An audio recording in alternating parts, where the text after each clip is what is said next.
Everyone, हम economics का first chapter विकास का जो रिमेन पार्ट है आज उसके बारे में डिस्कस करेंगे।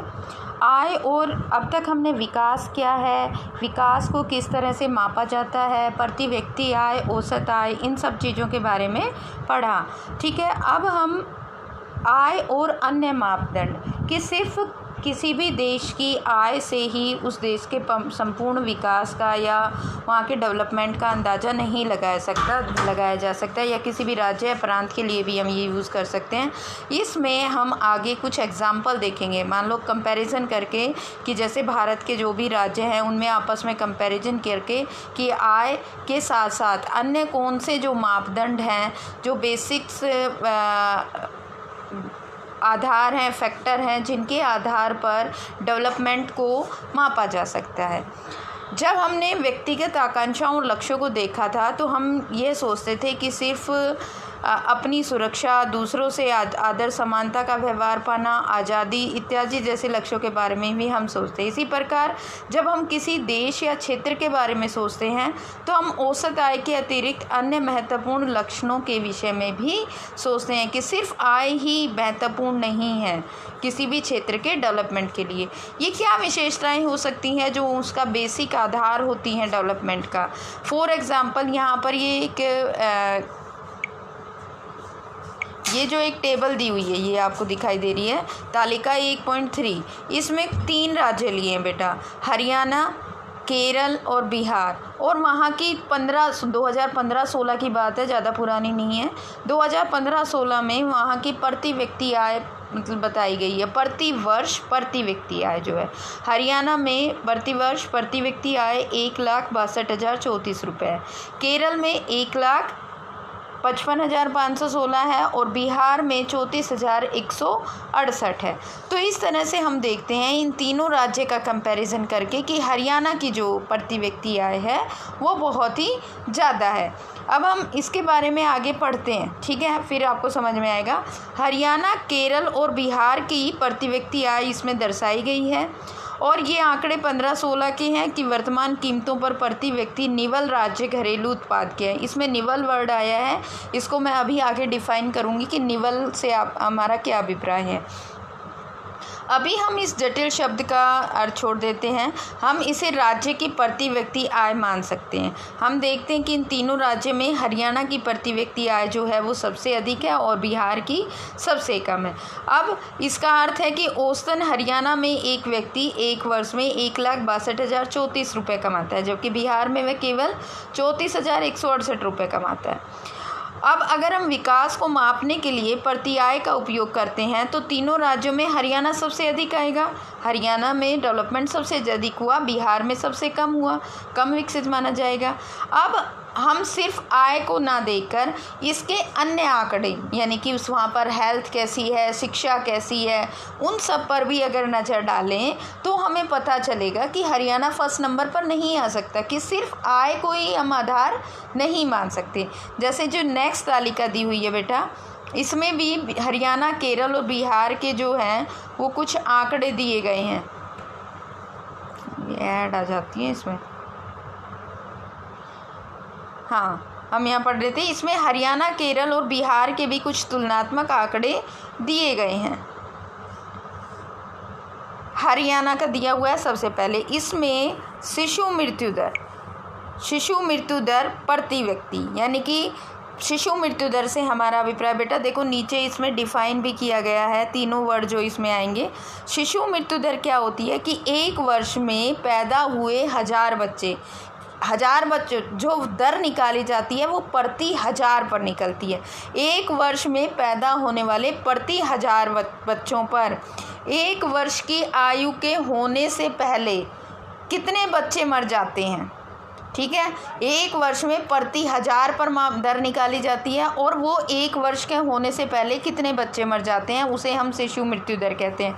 तो हरियाणा में प्रति 1000 बच्चों पर एक वर्ष के होने से पहले 36 बच्चे मर जाते हैं, केरल में 12 बच्चे ही मरते हैं और बिहार में 42 मरते हैं। तो अब अगर हम इस शिशु मृत्यु दर के अकॉर्डिंग देखें तो यहाँ पर फर्स्ट नंबर विकास किसका ज़्यादा है, केरल का। कोई भी देखो किसी के घर में भी बच्चा पैदा होता है तो उनके माँ बाप को बहुत उससे आकांक्षाएं, मतलब बहुत उनकी इच्छाएं उनसे जुड़ी हुई होती हैं, उनकी वो बहुत उससे लगा होता है, और कोई भी ये नहीं चाहेगा कि उसका बच्चा मर जाए। लेकिन यहाँ पर देखो तो हरियाणा में इतना डेवलपमेंट नहीं हुआ है कि 1000 पर 36 मर रहे हैं हर साल, प्रतिवर्ष 1000, लेकिन केरल में ज़्यादा हुआ है। तो यहाँ पर किसका विकास ज़्यादा है? केरल का। अब नेक्स्ट जो आता है वो है साक्षरता दर। साक्षरता दर किसे कहते हैं, पहले तो ये सुन लो। 7 वर्ष और उससे भी अधिक आयु लोगों के साक्षर जनसंख्या का अनुपात, यानी कि 7 वर्ष से अधिक। देखो पहले 6 वर्ष का बच्चा स्कूल जाता था, यानी कि 7 वर्ष से अधिक जो भी जनसंख्या है उतमें से, उन टोटल जनसंख्या में से जितने भी पढ़े लिखे लोग हैं उनका अनुपात क्या कहलाता है? साक्षरता दर। ठीक है, अब यहाँ पर हम साक्षरता दर का कंपैरिजन देखें कि हरियाणा में जो साक्षरता दर है वो 82% है और केरल में साक्षरता दर 94 है, यानी कि यहाँ पर भी केरल क्या है? आगे है। और बिहार में ये 62% ही है, यानी कि हरियाणा की टोटल पॉपुलेशन में से पढ़े लिखे लोग कितने हैं? 82 हैं, 82% हैं। केरल के 94% हैं और बिहार के 62% हैं। अब अगर हम साक्षरता दर के अकॉर्डिंग कंपैरिजन करें तो भी इसमें केरल आगे आता है। अब आज बात आ जाती है निवल उपस्थिति अनुपात। तो पहले तो आप ये 2 नंबर में पूछे जाते हैं, तीनों क्वेश्चन इंपॉर्टेंट है, शिशु मृत्यु दर, साक्षरता दर और निवल उपस्थिति अनुपात। तो जब हम निवल उपस्थिति अनुपात की बात करते हैं तो उसमें ये है क्या? 14 तथा 15 वर्ष की आयु के स्कूल जाने वाले कुल बच्चों का उस आयु वर्ग के कुल बच्चों के साथ प्रतिशत। ठीक है, यानी कि 7 के बाद के ही, 7 से 14 या 15 वर्ष की आयु के बीच के जितने भी बच्चे हैं, टोटल जितने भी बच्चे हैं हमारे देश में मान लो, और उसके कंपैरिजन में उस 7 से 14 के बीच में कितने बच्चे स्कूल जाते हैं। ठीक है, मान लो 35 करोड़ बच्चे हैं भारत में 7 से 14 वर्ष के, तो 35 करोड़ में से कितने? 20 करोड़ स्कूल जाते हैं, 15 करोड़ जाते हैं, 10 करोड़ जाते हैं या 30 करोड़ जाते हैं। वो जो अनुपात आता है उनका टोटल का, कि टोटल 7 से 14 वर्ष के इतने बच्चे हैं और 7 से 14 वर्ष के इतने स्कूल जाते हैं और बाकी स्कूल नहीं जाते, उसे हम निवल उपस्थिति अनुपात कहते हैं। तो हरियाणा में भी ये 61% है, केरल में 83% बच्चे ऐसे हैं जो स्कूल जाते हैं, और बिहार में ये फिर बहुत कम है, 43% है। तो अब हम इस तालिका से ये पता लगा सकते हैं कि सिर्फ आय के आधार पर किसी भी राज्य का विकास नहीं मापा जा सकता, उसके लिए अन्य मापदंड भी ज़रूरी हैं, जैसे कि वहाँ पर हेल्थ डेवलपमेंट, मेडिकल फैसिलिटीज़ या कितने वहाँ पर अवेयर हैं, वो देखो केरल में ज़्यादा है, साक्षरता दर भी केरल में ज़्यादा है, निवल उपस्थिति अनुपात में। लेकिन आय किसकी ज़्यादा थी? हरियाणा में प्रति व्यक्ति। तो सिर्फ आय को ही हम किसी क्षेत्र का विकास मापने का मापदंड नहीं मान सकते। अब इसमें दिया हुआ है, जो मैंने यही बताया कि 2015 के ये आंकड़े हैं और हमारी स्वतंत्रता मिले हमें 70 साल हो गए हैं, 70 क्या 74 वर्ष हो गए हैं, कि शिशु मृत्यु दर जो है वो अब भी हरियाणा में इतनी ज़्यादा है। और दूसरा, अगर हम शिक्षा का देखें तो बिहार में आधे से ज़्यादा बच्चे ऐसे हैं जो 8वीं के बाद स्कूल नहीं जा रहे हैं। और अगर हम भी इमेजिन करें, कल्पना करें, अगर हम भी बिहार के किसी नॉर्मल गरीब फैमिली के होते तो हो सकता है कि हम ये जो लेसन हम 10th क्लास में पढ़ रहे हैं ये हमें पढ़ने के लिए अवेलेबल ही नहीं होता, क्योंकि वहाँ तक तो हम उस स्टैंडर्ड तक पहुँच ही नहीं पाते। ठीक है, अब बात आती है डेवलपमेंट में, और जो एक चीज़ इम्पोर्टेंट आ जाती है कि सिर्फ आय के साथ साथ वहाँ पर क्या और मापदंड भी, साक्षरता, शिशु मृत्यु दर, है ना, निवल उपस्थिति अनुपात की जाने वाले बच्चे कितने हैं। अब और जो भी डेवलपमेंट को एक मापने का तरीका है वो है सार्वजनिक सुविधाएं, यहाँ वहाँ पर पब्लिक फैसिलिटीज़ कितनी है। ठीक है, कि हरियाणा में औसत व्यक्ति आय मान लो केरल की औसत व्यक्ति आय से अधिक है, लेकिन इन महत्वपूर्ण क्षेत्रों में वे केरल से पीछे हैं, जैसे शिशु मृत्यु दर, साक्षरता दर, इन सब में। यह आवश्यक नहीं है कि जेब में रखा रुपया वे सब वस्तुएं और सेवाएं खरीद सके जिनकी आपको एक बेहतर जीवन के लिए आवश्यकता होती है। ठीक है, ज़रूरी नहीं है कि आपके पास पैसा है तो आप वो सारी चीज़ें, मान लो एक अमीर व्यक्ति है, वो बहुत महंगी कार खरीद लेगा, हेलीकॉप्टर खरीद लेगा, लेकिन क्या वो कहीं पर जाने के लिए पहले वहाँ तक रोड बनवाएगा? नहीं बनवाएगा। तो वो किस में आ जाता है? वो रोड किस में आ जाएगा? पब्लिक फैसिलिटी में आ जाएगा। लेकिन उसके पास पैसा है, लेकिन वो वहाँ तक रोड नहीं बनवा पाता। ठीक है, तो ज़रूरी नहीं है कि जिसके पास पैसा है वो सारी उसके पास जीवन को बेहतर बनाने वाली सारी सुविधाएं भी उसके पास उपलब्ध हो। इसके लिए आय अपने आप में संपूर्ण रूप से पर्याप्त सूचक नहीं है। ठीक है, अब मान लो कोई व्यक्ति जिसके पास, ये इसमें एग्जाम्पल ही दे रखे हैं कि किसी के पास पैसा है, कोई बीमार होता है तो वो उसको दवाई को ख़रीद के ला सकता है, लेकिन अगर उस दवाई में मिलावट है तो क्या वो अपने पैसे के बल पर ठीक हो पाएगा? क्योंकि उसको जो दवाई मिली है वो क्या है? मिलावटी है। ठीक है, वास्तव में बहुत सी महत्वपूर्ण चीज़ों के लिए अच्छा और सस्ता तरीका इन वस्तुओं और सेवाओं को सामूहिक रूप से उपलब्ध कराना है। ठीक है, इनको अगर हम पब्लिक फैसिलिटीज़ को अवेलेबल कराएं, ज़रा सोचिए, किसी स्थानीय इलाके के लिए सामूहिक सुरक्षा प्रदान करना अधिक सस्ता है अथवा घर के लिए अलग अलग सुरक्षा गार्ड रखना। मान लो कोई सोसाइटी है, वहाँ पर गेट पर एक गार्ड बैठा दिया जाता है, तो उसके तो सबके 100 200 रुपए कटेंगे, तो वो अफोर्डेबल है। लेकिन हर व्यक्ति क्या अपने घर के बाहर गार्ड बैठाना अफोर्ड कर पाता है? तो इसलिए बहुत सारी चीज़ें ऐसी होती हैं जो सार्वजनिक तरीके पर, सार्वजनिक लेवल पर ही की जाती है। जैसे गांव के इलाके में आपके अतिरिक्त कोई और पढ़ने में रुचि नहीं रखता, क्या हम पढ़ पाएंगे? क्या वहाँ पर हम सिर्फ मेरे लिए अकेले के लिए स्कूल खुल पाएगा? ठीक है, और मेरे माँ बाप इतनी हैसियत नहीं रखते कि वो मुझे दूर पढ़ने के लिए भेज सकें, तो मतलब मैं चाहते हुए भी आगे नहीं पढ़ पाती हूँ। तो ये क्या है? ये सार्वजनिक सुविधाओं की कमी का है ना, कि कमी के कारण विकास नहीं हो पा रहा है। तो इसलिए अगर कहीं पर भाई मान लो मैं बहुत प्राइवेट हॉस्पिटल में इलाज कराने को अफोर्ड नहीं कर पाती हूँ, लेकिन अगर हमारे यहाँ पर कोई भी सस्ता या सरकारी हॉस्पिटल अवेलेबल नहीं है, तो क्या मैं सिर्फ उस सार्वजनिक सुविधा के अभाव में मैं उस बीमारी से ग्रसित हो जाऊंगी और मैं ठीक नहीं हो पाऊंगी? तो बहुत सारी चीज़ें ऐसी हैं जो सार्वजनिक स्तर पर की जानी बहुत ही ज़रूरी है। केरल में शिशु मृत्यु दर कम क्यों है? क्योंकि वहाँ स्वास्थ्य और शिक्षा की मौलिक सुविधाएं, यानी कि वहाँ पर हेल्थ के प्रति लोग अवेयर हैं, शिक्षा के प्रति हैं, पढ़े लिखे हैं, तो वो लोग जानते हैं कि क्या है क्या नहीं है, तो वहाँ पर शिशु मृत्यु दर कम है।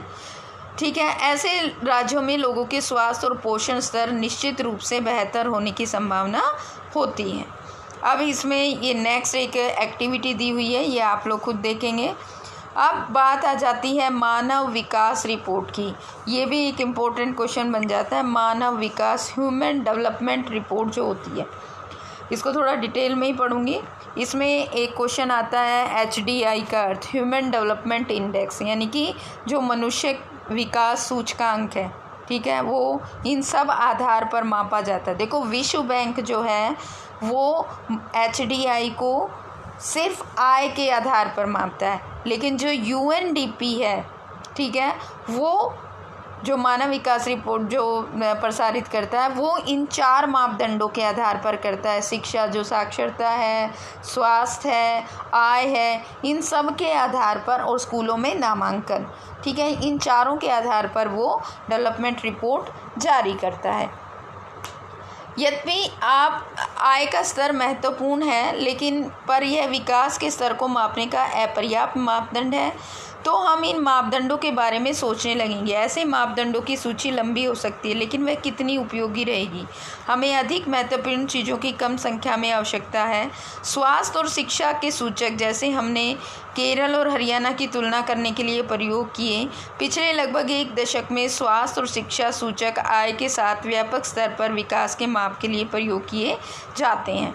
उदाहरण के लिए मानव विकास रिपोर्ट देशों की तुलना में लोगों के शैक्षिक स्तर, ठीक है, उनकी स्वास्थ्य स्थिति, ये आपको पता होना चाहिए। विश्व बैंक और UNDP में क्या डिफरेंस है विकास को मापने में? तो विश्व बैंक सिर्फ आय को मानता है और UNDP शैक्षिक स्तर, उसकी स्वास्थ्य स्थिति, प्रति व्यक्ति आय और स्कूलों में नामांकन, इन सब के आधार पर विकास को मापता है। अब यहाँ पर ये HDI का अर्थ है मानव विकास सूचकांक। ये भारत का जो इसमें स्थान है वो ये लगभग 200 देश या 190 के आसपास देश हैं, उसमें 131वां है। जबकि हमारा एक पड़ोसी देश है छोटा सा श्रीलंका, उसका मानव विकास सूचकांक में 73वां स्थान है। ठीक है, और इसमें क्या दे रखा है, और इसमें दे रखा है जन्म के समय संभावित आयु, जैसा कि नाम से स्पष्ट है, व्यक्ति के जन्म के समय औसत आयु की संभावना को दर्शाती है।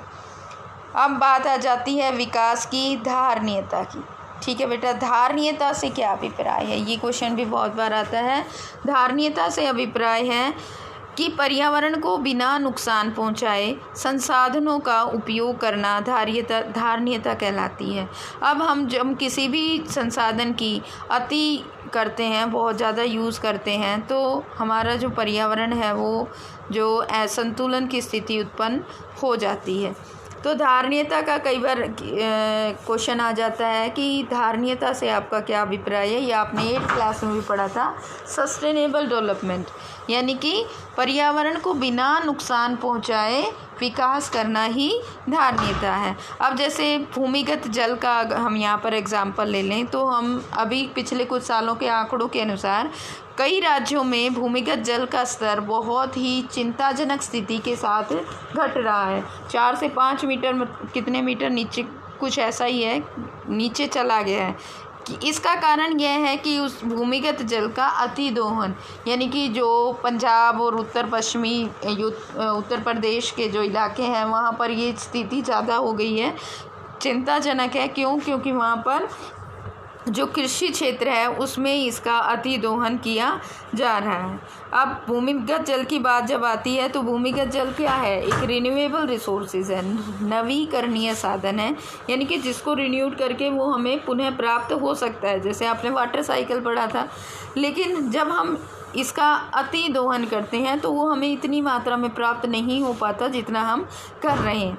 तो ये एक चिंताजनक स्थिति के रूप में अब हमारे सामने आ रहा है। पर्यावरण में गिरावट और परिणाम राष्ट्रीय स्तर और राज्य सीमाओं का ख्याल नहीं करते। यह एक क्षेत्र या देशगत विषय नहीं रह गया है। हम सब का भविष्य परस्पर जुड़ा हुआ है। विकास की धारणीयता का हमने तुलनात्मक अध्ययन करके और इसके समाधान के लिए वैज्ञानिकों के साथ मिलजुल कर इसका उपाय निकालना होगा। विकास या प्रगति का प्रश्न हमेशा चलने वाला प्रश्न है, और जो हम अपने विकास के लिए संसाधनों का अति दोहन कर रहे हैं, केयरलेसली यूज़ कर रहे हैं, उसके कारण ये स्थिति उत्पन्न हो गई है। इस लेसन को आप डीपली पढ़ोगे और एक एक नंबर के जितने भी क्वेश्चन हैं वो सब आप लर्न करोगे।